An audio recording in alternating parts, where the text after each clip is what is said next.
Students, ये percentage चल रही थी कंपटीशन का, जो मैथमेटिक्स है उसमें परसेंटेज चल रही थी और परसेंटेज का ये तीसरा भाग है। ठीक है ना, परसेंटेज का तीसरा भाग है। मैंने कल जो कुछ 9th क्वेश्चन समझाते हैं 9th तक, तो आज 10th शुरू करेंगे। और इसमें जो क्वेश्चन है थोड़े ट्रिकी क्वेश्चन है उससे अलग। ठीक है, तो कुछ क्वेश्चन ऐसे जो बिना ट्रिक के भी है, जैसे ये वाला क्वेश्चन है, इसमें कोई ट्रिक काम नहीं आने की, इसमें एक्स विधि से ही ये हल होगा। ठीक है ना, क्योंकि इसमें एक्चुअल वैल्यू दे रही, किस वजह से इनमें एक्चुअल वैल्यू नहीं देता या उनसे कंपेरिजन नहीं करवाता, तो वो कंप्लीटली ट्रिक से हल हो जाएगा। ठीक है ना, तो चलो अब हम करेंगे शुरू।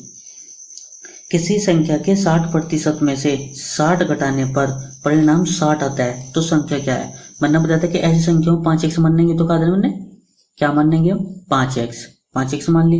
तो किसी संख्या के, यानी संख्या x है, के का मतलब गुना 60% की अगर डायरेक्ट फ्रैक्शन देखोगे तो 3/5 बैठेगी, लेकिन नहीं किसी को पता तो 60 के बटे 100। ठीक है ना, यहाँ से एक लाइन घटा सको चाहो तो यार बहुत हल्का पड़ेगा। यहाँ से में से 60 घटाने पर, इसमें 60 घटा दो, किसी संख्या के, संख्या क्या है 5x, के का मतलब गुना 60% में से 60% ही आ गया, 60 घटाने पर परिणाम 60 आता है, परिणाम 60 आ गया, नॉर्मल सी बात है।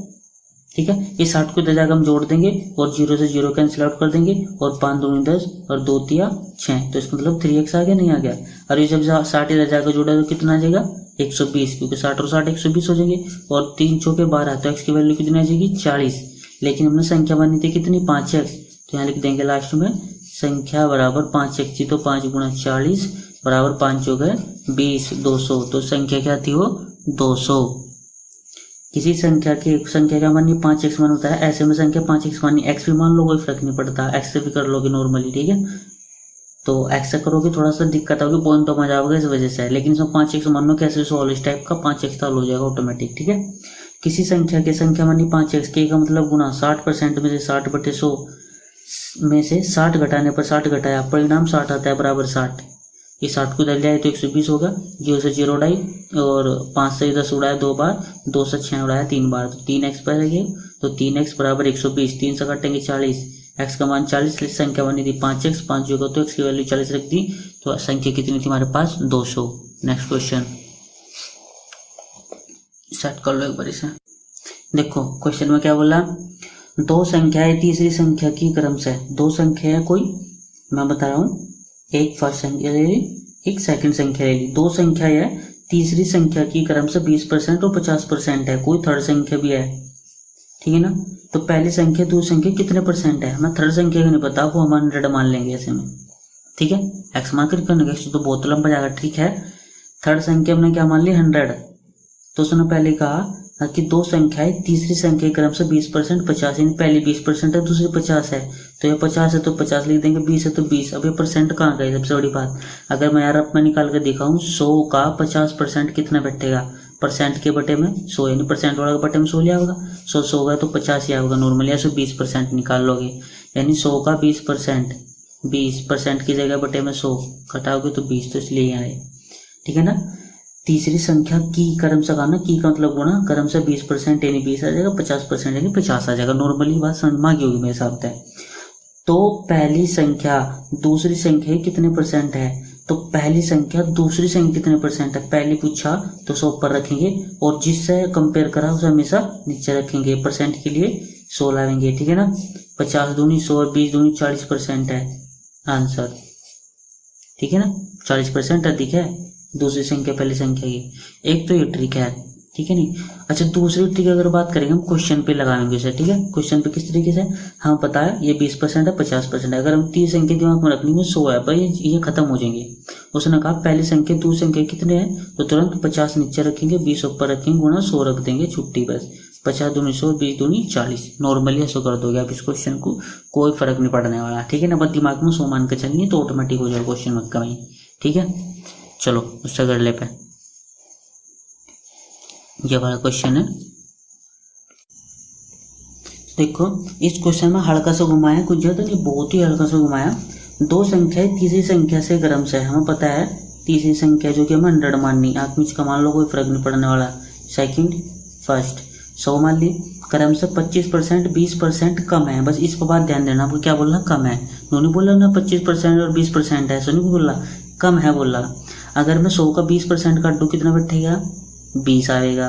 अब 20 को मैं 100 में से हटाऊंगा तो कितना, 80, यानी 100 मत है, अगर 20% करेंगे कम तो 80 आएगा, और 25 करेंगे तो 75 आएगा। नॉर्मल सी बात यह है, को कम बोल रहा, इसलिए कम। अगर दिक्कत था तो ये 120 हो जाता, वो 125 हो जाता, ठीक है। तो ना पहली संख्या दूसरी संख्या कितने परसेंट है, पहली संख्या पूछी तो ऊपर, जिससे कंपेयर कर रहा है दूसरी से वो नीचे, और गुना में 100, इसे हटा दो कोई फर्क नहीं पड़ता। अच्छा अब बात करेंगे इसे 2 से काट लो, कोई दिक्कत नहीं है, ये तो है कटने का नहीं कटेगा, 2 पंजे 10 और 2 से 4 बार, तो 5 पने 25, इसमें गुणा करनी बस, कटाना मानियो से, 5 पने 25 का 5 का से लगे 2, 5 से 35 और 2 37, ठीक है ना, और बटे 4। जैसे आप इसे भाग दोगे 4 9 36, 15 हो जाएगा, और 4 तिया 12, कितना बचेगा ऊपर, 12, यानी 3 ऊपर और 4 नीचे, इतना परसेंट है, ये इसका आंसर आ जाएगा। बताओ बात समझ में ये नहीं है, ठीक है ना, नॉर्मल है, बस यहाँ कम का तो कम कर दो, बाकी वही फॉर्मूला है, वही ट्रिक है, ठीक है। तो नेक्स्ट क्वेश्चन पे चलेंगे। अब देखो ये क्वेश्चन है, इस क्वेश्चन को मैं आपको 2 तरीके से बताऊंगा, ठीक है। देखो एक व्यक्ति का मासिक वेतन 13,500 रुपये है, यानी कमा तो रहा हो 13,500 रुपये, यानी अगर मैं बात करूं उसकी आय की। सर नेक्स्ट दूसरा पेन सा करूँ, थोड़ा अच्छे चमकेगा। अच्छा अगर हम उसकी बात करें आय की, तो आय और उसके कितने हैं आय, बस मैं सर वैसे लिखता, बस नॉर्मल लिखूंगा। आय में से अगर मैं खर्च घटाऊंगा उसका, क्योंकि खर्च बोल रखा था क्वेश्चन आगे, खर्च ही रहा, और उसकी बचत पूछ रहा है लास्ट में, बचत। तो आय जो न कमाया उसमें तक उसको खर्च घटा दो तो क्या बचेगा, उसका बचत, जो सभी को पता होगा मेरे हिसाब से, ठीक है। तो उसकी आय कितनी है वो देख लो, पहले 13,500 है, सभी को पता, क्योंकि 9 दे रखा, और ये 9,000 है, 900 नहीं है, वो ध्यान रखिए, वो 9,000 है, ठीक है ना, ये यहाँ 9,000 है। तो 13,500 में तो 9,000 खर्च कर रहा हो, तो कितने बच रहे वो देखना है, 500 तो सीधे सीधे बच रहे उसे, और 13 में से 9 जाकर 4, इसका मतलब 4,500 बच रहे, तो पता लग गया होगा 4500 रुपये बच रहे। अच्छा अब इसकी जो ट्रिक है वो देखो यहाँ से, अगर हम बात करेंगे उसकी खर्च की, तो इधर हम खर्च रखेंगे, क्योंकि रेशो तो खर्च इसमें बनेगा, सेविंग में बचत में, तो इधर रखेंगे हम बचत, ठीक है ना। और बचत का जो भी होगा, हमने मानना शुरू में X% था उसका बचत, ठीक है, और खर्च उसका जो था ये कितना, बस 7% उसका खर्च है।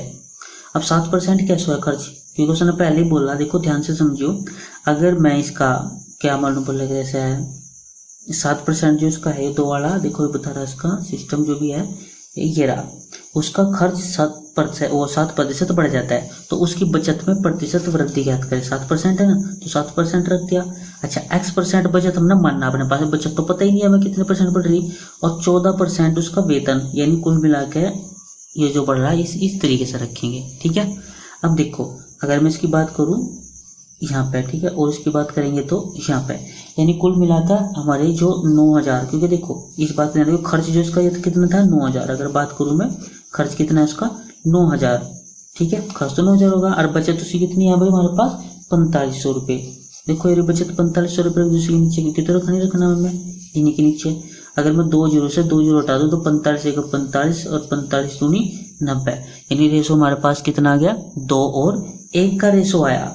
तो इसका मतलब मैं साफ साफ कह सकूँ, जब 2 1 का इसका रेशो आया तो इस 7 की, अब मैं ये कर दूँ इसे, इसे इधर हल कर दूंगा, फिर नीचे सेकंड ट्रिक बताई ना इसकी, तो 7 की गुणा करेंगे हम 2 में, प्लस इस x की गुणा करूँगा मैं किस में 1 में, और 7 में दोनों का ऐड कर देंगे, और बराबर में हम क्या रखेंगे जो टोटल वाला है 14, ठीक है, 7 दूनी 14 प्लस कितना है x एकम x बराबर 14, और गुणा 2 और 1 3, मतलब पर जाके गुणा में चले आएगा, तो x बराबर 14 28 14 दिया 42, और ये माइनस का 14, तो x का मान आ जाएगा 28%, ठीक है।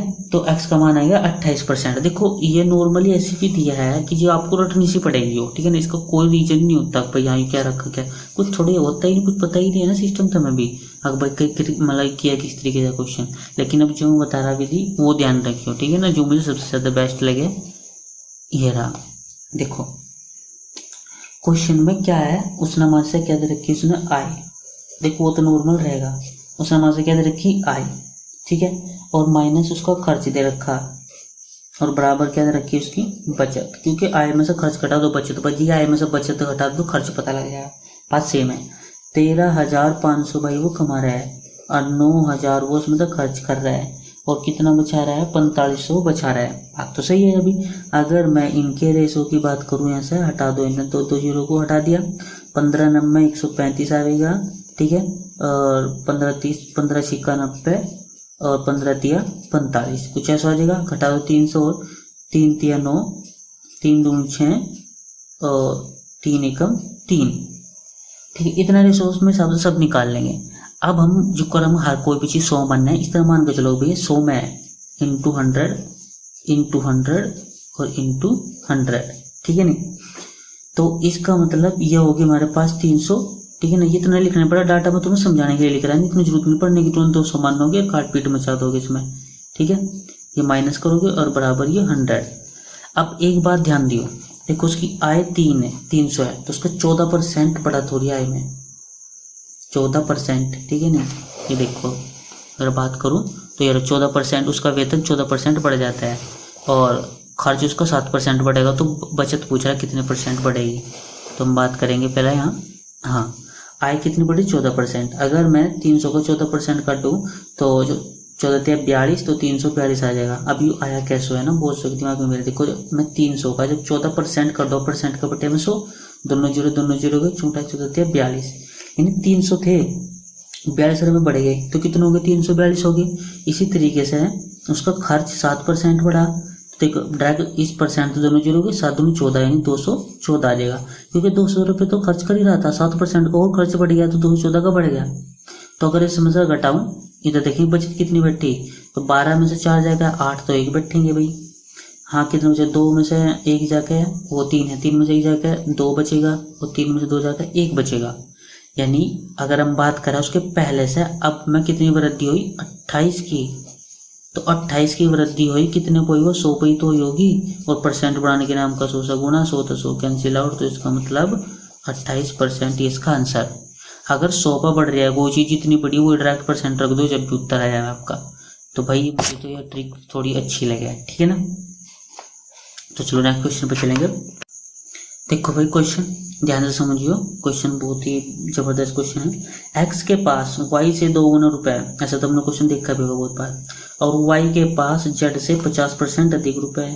तो यदि तीनों के रुपये का औसत 110 है, तो x के पास कितने रुपए है। देखो नॉर्मल सी बात है, पहला कहना है x के पास y से 2 गुना रुपए है, तो ये x है और ये y है और ये z है। तो हमें ये इस तरीके से मानने पड़ेंगे पहले ही, ताकि हम इन्हें एक्स्ट्रा में रख सके। देखो अगर मैं अभी से 1 मानूंगा तो फिर वो पॉइंटों में होगा, क्योंकि हमने कहा y के पास z से 50% अधिक है। अब जब हम 1 का 50% काटेंगे वो पॉइंट में जाएगा, इसलिए हमसे पहले क्या मान लेंगे, 2, ठीक है, 2 मान लिया। तो उसने कहा y के पास, उसे बाद में देखेंगे, y के पास z से 50% अधिक है, इसके पास z से 50, पहले z का मान 2 है, तो 2 का 50% काट दो, 50%, परसेंट का मतलब बटे 100, 50 दूनी 100, 2 से 2 काटा तो कितना होगा, 1। तो y के पास इससे 50% अधिक यानी 1 अधिक है, तो कितना हो जाएगा, इसके पास 3 हो जाएगा, 1 अधिक ही तो है। और उन्होंने कहा x के पास y से 2 गुना रुपए है, तो 3 दूनी 6, तो इसके पास कितना है, 6। नॉर्मल सी बन गई श्रृंखला, तो बस बहुत आसान होगा। यदि तीनों के रुपयों का औसत 110 है, औसत क्या होगा, संख्याओं का योग बटे संख्या, अंकों की संख्या, मतलब जैसे इनका सबका योग करेंगे 6 + 3 + 2, तो 1 2 3 3 लिखिएगा, चौथे पांचवे से लिख दो, उतने देते, फिर 1 2 3 संख्या है टोटल, तो नीचे 3 दे देंगे, और उसने योग बताया 110, ठीक है। 6 और 3 कितने हो जाएंगे, 9 और 2 11, ठीक है, 11 के बटे 3 बराबर 110। तो हम 11 से यहाँ काटेंगे, तो इधर तो 1 बचा बटे 3, और बराबर में कितना बच गया, 11 एकम 11 यानी 10 बच गया, ठीक है। तो हम क्या काम करेंगे अब यहाँ से, और इसमें शायद जब इसकी इधर गुणा करेंगे इधर की साइड में जाके, तो 1 बराबर 10 तिया 30 आ जाएगा, कुछ ऐसा आ जाएगा ना, कितना यार, 10 तिया 30, यानी कुल मिलाकर मैं कह सकूँ कि 1 यूनिट का मान 30 आ गया। लेकिन उसने पहले बोला x के पास कितना है, वो 6 यूनिट है, तो बात करेंगे 6 यूनिट का मान कितना होगा, 6 गुणा 30, 6 × 18, 180 रुपये है उसके पास, ठीक है ना। ये लो, तो अगर ऐसे बाजी पर ध्यान नहीं रहता, सवाल समझाने में इतना मगन हो जाए ना, पता नहीं रहता। तो हमने देखा यहाँ 10 तिया 30, तो 1 यूनिट का मान कितना गया, 30, तो हमने 6 यूनिट का मान पूछा। अगर x के पास पूछा तो 6 गुणा कर दो, y के पास पूछेगा 3 गुणा कर दो, z के पास पूछेगा तो 2 गुणा कर दो, तो 30 दूनी 60 और 30 या 90, इस तरीके से करके इनके सबके पास पैसों की संख्या आ जाएगी, ठीक है ना। अगर जेड की बात करेंगे हम 60, तो इसके बाद करेंगे 90, तो 60 के आधे 30 और 30 60 में जोड़ते ही 90 हो जाएगा, यानी उसके 50% अधिक हो जाएगा, ठीक है ना। और उसके पास करेंगे 180, तो उसके दुगुने 90 दूनी 180, इस तरीके से, ठीक है, नॉर्मली। अब उसका अगला क्वेश्चन देखो, बहुत ही नॉर्मल क्वेश्चन है भाई साहब। एक परीक्षा में 93% छात्र सफल होते हैं, 93% पास हो रहे, तो पास कितने हमारे पास 93%। देखो ये डाटा हमें एग्जाम में लिखने की जरूरत नहीं, लेकिन मैं समझाने के लिए लिखना पड़ा है। पास कितने 93%, तो फेल कितने होंगे सभी को पता है। अगर मैं से 100 में से 93 घटा दूं तो फेल परसेंट अपना आप लिख आ जाएगी, यानी 7% फेल है। लेकिन उसने बोला 259 छात्र असफल होते हैं, यानी 259 छात्र फेल हो रहे। अब हमारे हिसाब से तो 7% फेल हो रहे।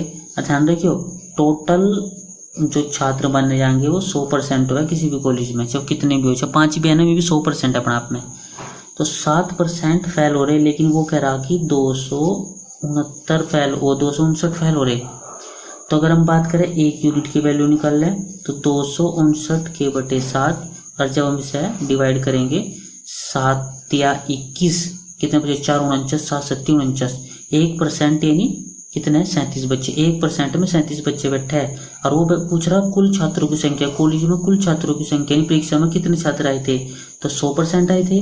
तो 100% अगर हमें करनी हो, 1% में 100 गुना करी, तो 37 में भी 100 गुना कर दो, 2 जीरो चिपका दो, तो कुल मिलाकर परीक्षा में 3700 बच्चे आए थे, ठीक है। तो नेक्स्ट क्वेश्चन जो रहा, उसने कहा एक संख्या से जब 15 घटाया जाता है तो वह घटकर 80% हो जाती है, तो उस संख्या का 40% कितना है। बहुत नॉर्मल है, कोई संख्या हमने x मान ली, ठीक है, वो संख्या कितनी है x है, 5x मान लो कोई फर्क नहीं पड़ता, लेकिन यहाँ नॉर्मली हो जाएगा x, सही थोड़ा आसान पड़ेगा x तो x है। एक संख्या से जब 15 घटाया जाता है, 15 घटा दिया, 15 घटाया जाता है तो वह संख्या, ठीक है नहीं, वह घटाया जाता है तो वह घटकर कितनी जगह 80% हो जाती है।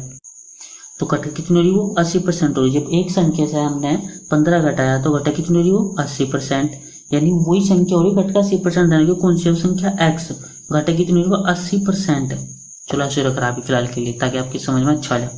तो x माइनस 15 बराबर x 80/100, 0 से 0 उड़ा दो, ठीक है। अब 10 की दरगुणा कर रहा है, मैं जब 10 की दरगुणा करूँ तो कितना आ जाएगा 10x। स्टूडेंट्स, मैंने क्या देखा कि बस यहाँ तक कुछ समझा पाया और उसमें वो कट होगी वीडियो, क्योंकि तीन बजे कैसे रुकी, मैंने बाद में देखा जब सारा सवाल समझा दिया कहाँ पर तो वीडियो रुकी, ठीक है नहीं। तो उसमें देखोगे भी मैं, अब उसके बाद ही वीडियो को जोड़ा मैंने, ताकि तुम्हें पता रहे, ठीक है नहीं। वो पहली वीडियो में कैसे होती है, मैंने इसके बाद ही जोड़ा इस वीडियो को। तो मैं से दोबारा से बता रहा, एक संख्या से जब 15 घटाया जाता है, वो संख्या x मान ली 15 घटा दिया, तो वह संख्या घटकर 80% होती है। संख्या थी वह x और 80% हुई वह, तो कोई घट गया, तो 80% हुई तो 80 इसका परसेंट में रख दिया इस तरीके से। x माइनस 15 बराबर x गुणा 80/100, 0 से 0 उड़ा दो, तो 8x इधर बचेगा, 10 गुणा इधर कर दो, इसमें गुणा कर दो, इसमें गुणा कर दो। देखो ये मल्टीप्लाई तो आपको फर्स्ट करनी पड़ेगी अपनी। 10x माइनस 150 बराबर 8x रह गया, तो 8x इधर आकर घटाएंगे तो 2x बचेगा, और ये माइनस के इधर आके प्लस हो जाएगा, जिससे घटाएंगे 75, x की वैल्यू 75 आई। तो लगा वह, तो उस संख्या का, संख्या थी x थी और x आई 75, तो 75 का मतलब गुणा 40% कितना, 40/100, 0 से 0 उड़ा दो, 4 की जिसमें गुणा करोगे 300/10, 10 से 0 0 उड़ेगी 30, तो संख्या 30 थी, ठीक है ना। तो बच्चों, अगर आपको वीडियो पसंद आ रही हो तो वीडियो को लाइक करो, शेयर करो जरूरी, दूसरे बच्चों तक पहुंचिए, और चैनल को सब्सक्राइब कर लो, ताकि जो भी मैं वीडियो डालूं तुम्हारे तक पहुंचा, ताकि आप अपने SSC CGL NTPC वगैरह की तैयारी करते रहो। जबरदस्त क्वेश्चन बताऊँ मैं, 1-2 वीडियो में मैं परसेंटेज खत्म कर दूंगा, फिर उसके बाद मैं चक्रवृद्धि ब्याज या फिर SI वगैरह चलाऊंगा, टेंशन न लो, बहुत जबरदस्त चैप्टर आएंगे, ठीक है ना। तो वीडियो तो कुछ चैनल को सब्सक्राइब करना ना भूलो, और अपने दोस्तों के पास ही भेजो, ठीक है ना। बताओ, टेंशन न लो, जबरदस्त क्वेश्चन करवाने, सारे हल्के क्वेश्चन में कराने गई नहीं, ठीक है ना। अगर आप बोलोगे तो हल्के क्वेश्चन भी मैं करा दूंगा, ठीक है, उसमें टेंशन लेने की जरूरत है नहीं।